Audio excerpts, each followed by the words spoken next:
What's up everybody, thanks for tuning back into my channel. Finally, I am back out in the garage and we're working on my E92 today. I got something wicked cool to install. I'm going to give you an update on where we're at, and let's just dive right into it because it's been so long since I've gotten a chance to work in here and I'm really excited to do so. So the first thing we'll do today, I'll give you a quick walk around. I'll show you guys what I've gotten done off camera over the past couple weeks, and then we'll dive into what we're doing today. So one of the biggest things I got done was the transmission tunnel cover. So I made some really nice quick releases. Well, I didn't really make them. I bought these quick releases and I made this top. And the difficult part about this top was this area here, because the e-brake is kind of, in this area. I had to kind of cut around it and make sure there weren't any gaps or anything. Then I got the fireproof shift boot for here, my GSR handle here. But up here, I don't know if you guys can see it, but actually it's curved up here. It's not really straight or flat the whole way. It actually starts to curve to meet that bend up there. So I'm really proud of how all this turned out. I got some fuel lines done. I got the feed lines for the brake reservoirs down to the pedals all set. Kind of hard to see in there, but those are the lines right there. They come down to feed them. I also got a lot of the brake lines done. So all the brake lines are coming out of the master cylinders. You can see one right here. And they are all bulkheaded, so you can kind of see it going into the bulkhead there. And actually it's bulkheaded up underneath there too to go into the engine bay. Come around here. You can see the bulkhead coming out of the engine bay to the pressure switch, tees into the front brakes, and away we go, another bulkhead there. And a big flexible line there. I got the oil lines done too, so the oil lines are coming out right here for the oil cooler. They go down there, they're bulkheaded in the transmission tunnel. And let's try to get under here. Let's see. The drive shaft's done. So the drive shaft's done, the power steering lines are done, a bunch of stuff done under there too. So let's get right into what we're doing today.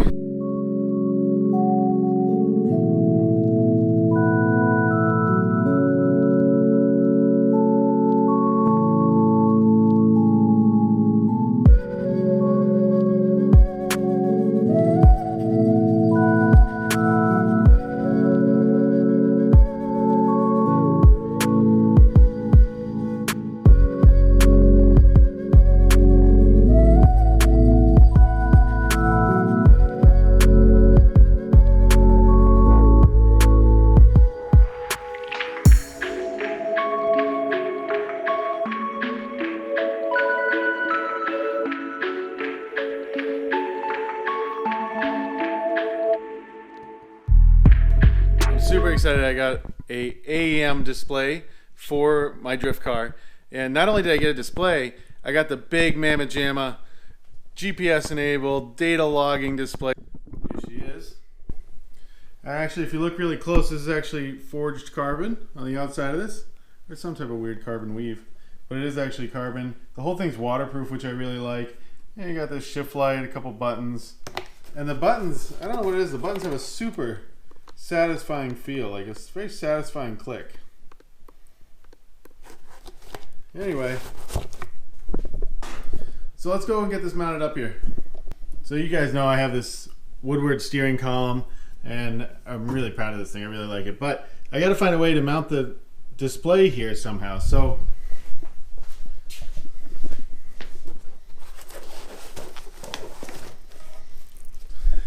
this guy, he's got 4 rubberized mounting tabs on the back. So those little screws have these little rubber posts, which is really nice, but it's got this big,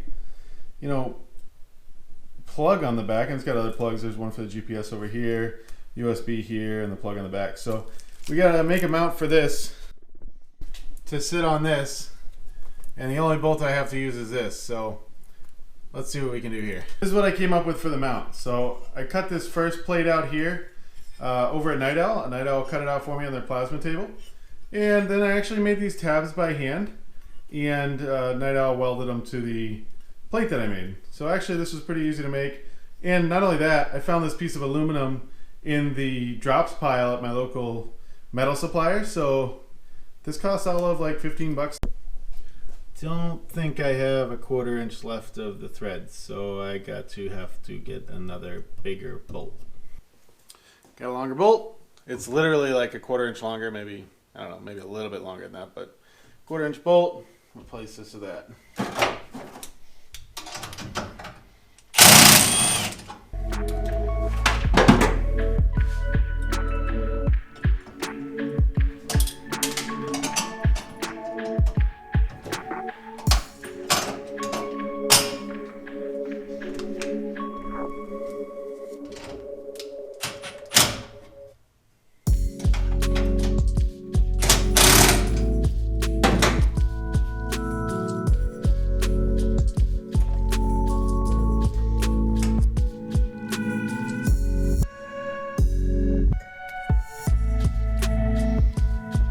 worried about this bouncing around like up and down on this one bolt, but it's really tight. I don't think it's going to be bouncing around anywhere.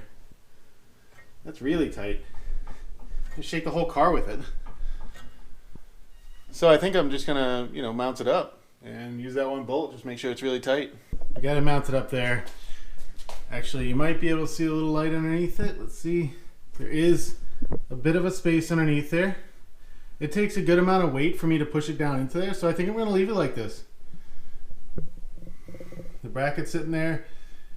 Honestly, I don't think this is the prettiest bracket in the world, but I think it's going to work just fine. It looks okay. Maybe I'll paint it black. But it looks nice perched up there on the steering column, I'll tell you what.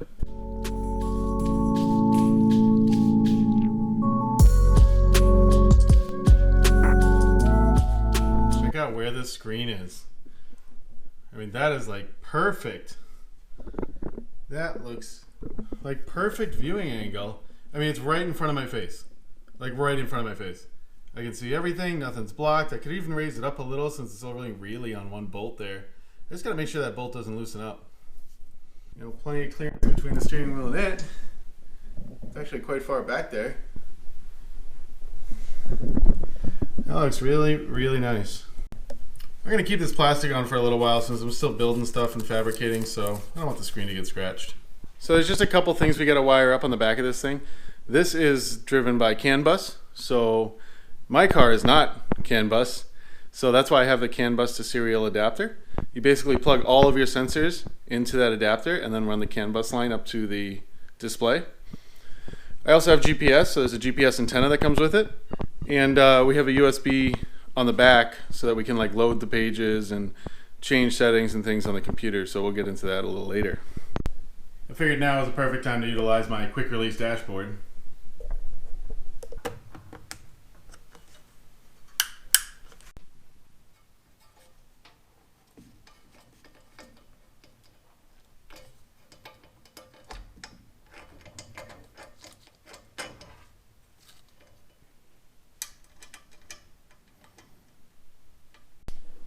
Now I gotta figure out where we're gonna put this.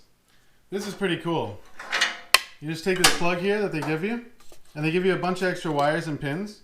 So you pin the inputs depending on what sensors you want to run. You run all those inputs out through this connector, and then this one that's already wired up is the output. This is what outputs to the dashboard. So you just plug this in. It's really, really nice. And I guess I can put it, you know, pretty far away from the dash, so maybe we can get it into that box over there where I have like the ECU and the oil stuff, and you know, most things are hidden in this box over here. All of my like inlets and outlets and wiring in and wiring out and oil in and oil out and everything that comes from the firewall into the inside of the car is kind of hidden by this box here. And when we take this off, you can see I've already hid some stuff in there. So we got my AccuSump in there. This is my ECU over here, just the AccuSump lever. Actually, the coolant lines will come through here.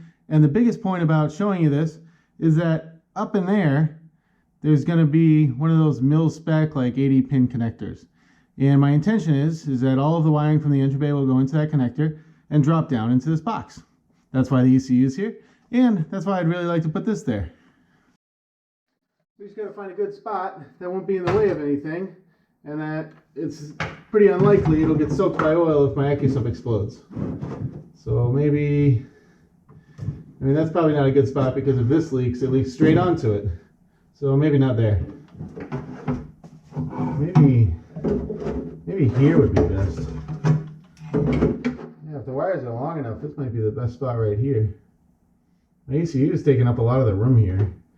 I don't think this is really long enough. I might have to put it there.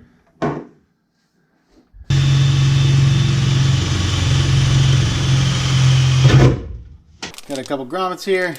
Gonna put a grommet in this hole. I expect to have to run some other wires through this hole too, so it doesn't really have to be completely form-fitting, but should be pretty tight.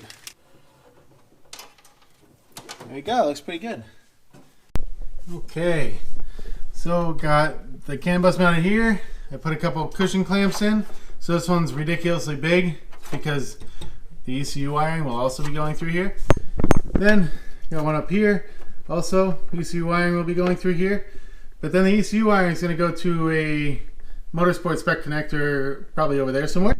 So this one's just a 1/2 inch one. I just suspect there's going to be a few more wires going through this area here. And I'm all plugged in. As soon as you have the whole AEM net hooked up, it's literally just these 2 wires. You connect this to a switch or connect it to the battery, and the display turns on. In the E36, I had kind of all analog gauges in a gauge cluster in my dashboard, and behind the gauges, it was a complete mess. I mean, there were wires everywhere. I had signal wires and ground wires and 12 volt and switched wires. I had wires all over the place behind my dashboard in the E36, and it wasn't pretty back there. I wasn't proud of it, didn't like it. Look at how clean the wiring behind the AEM display is, because there's just a couple CAN bus inputs. There's only like, I don't know, 6 or 8 wires that run to the back of this thing. So it's really, really clean, and I have every option for this thing. So this is the maximum amount of wires you would have back there. Check it out. You can barely see them. I kind of hid them in there, but we got the GPS antenna wire here, and if we look real close, we can actually see the wires coming out of the plug here, and they come down here and they run underneath here and behind my dash bars. So very, very, very clean back here.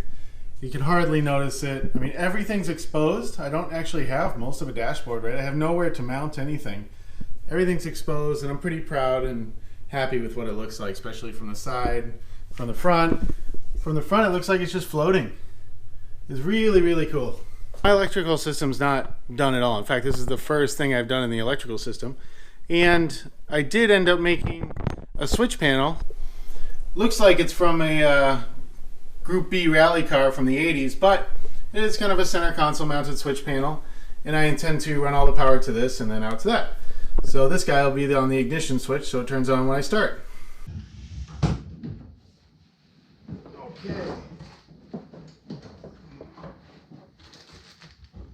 Okay guys, I'm sitting here in the driver's seat, and I'm going to go over to the AEM Design 2 software.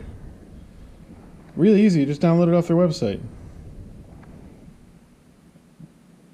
Okay, so we got a bunch of different screens here, and actually this data logger up here can hold 7 screens, and we have like kind of 4 different options, and then we kind of have a alarm screen, a splash screen, which I think is the startup screen, and an on change screen. So I'm gonna have to look into what an on change screen is, but the first thing we want to do is upload a single screen, so let's see what we can do here. Okay, we're in the first screen, and I'm lazy, so I'm going to import screen, and I'm going to pick one from their kind of library of screens here. So they have all these different screens that are already like kind of preloaded in here. Makes it really easy to just choose one, and my cars are usually red, so I'm going to try to pick one that has a red background. I like a round tack, so I'm going to try to find one with a round tack. Let's see. Oh, this one looks pretty cool. Longitude and latitude. Let's see what else we got here. Got some white ones. Oh, these ones look cool. Oh, here we go. The blinding ones. Let's see what we got here. Oh, look, we got one that shows like everything that you plug into it. Orange one, purple one. Here's a red one. So let's see. Let's choose this one. Okay, so we've got our screen here.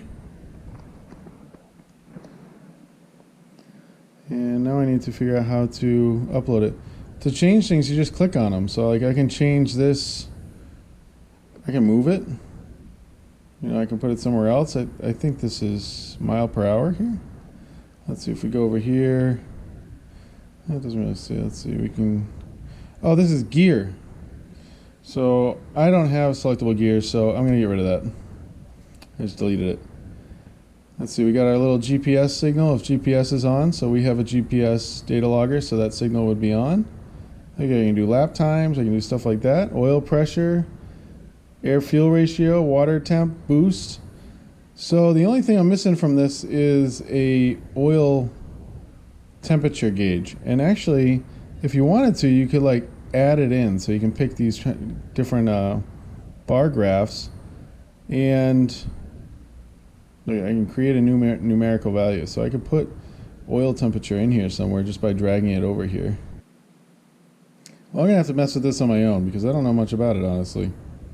So you can make your whole interface anything you want, but I'm not very creative and I haven't messed with this software before, so I'm going to have to spend some time looking at this to make my own thing. But you can like put your own picture back here and then add gauges on top of it. This is just a stock one, so I'm gonna use this. And if we go back to the screens, you can see screen 1 is located with that one I picked. And let's pick an alarm screen real quick just to see what that looks like too. So I'll just pick the first one here. All red, big triangle, says something's wrong. So that'll be our alarm screen. And screen 2, we'll just leave the rest of these. Let's do a splash screen. You got some startup splash screens here from AEM, so maybe we'll just use one of these. It's pretty cool. Yeah, CD7 carbon racing screen, we'll use that one. So this will be our splash screen. This is kind of what comes on startup. And on change screen, let's see what we got for these. Super nice that they already have like a library for you, because I did not want to spend like a bunch of time messing with this today. So, oh, that's cool. Look at TPS.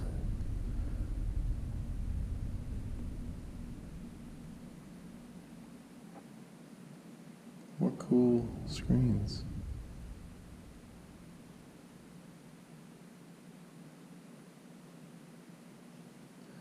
We'll click this one for the on change screen. Screen 2.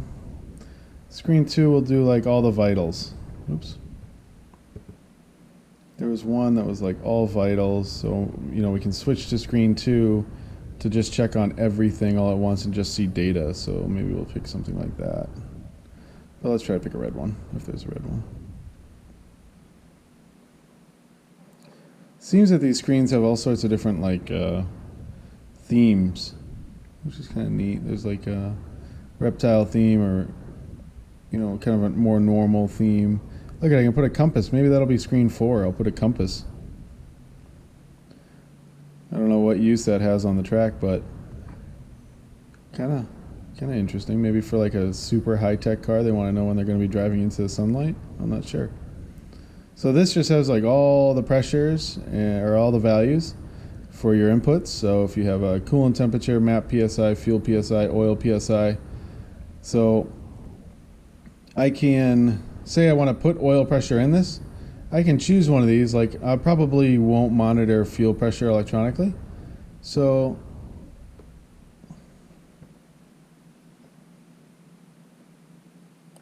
I can change this to oil PSI. So I go over here, oil, and now it's oil pressure.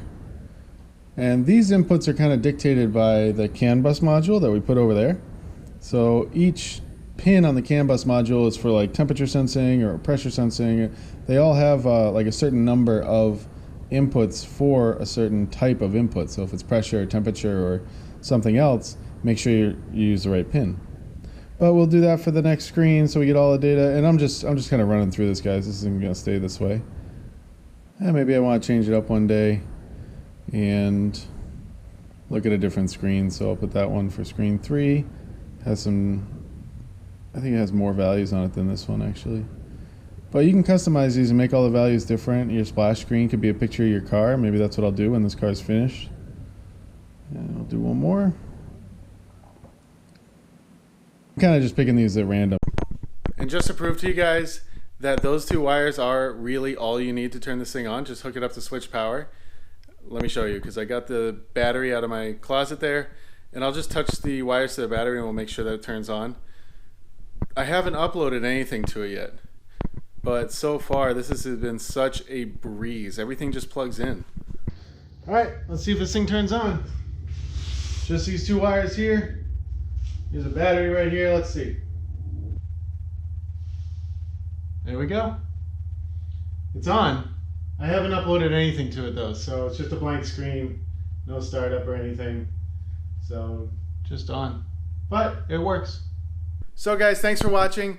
Be sure to subscribe if you like content like this. Hit the like button if you like this video. Leave a comment if you got something to say or have a question. I'm happy to answer them. And thanks so much for watching.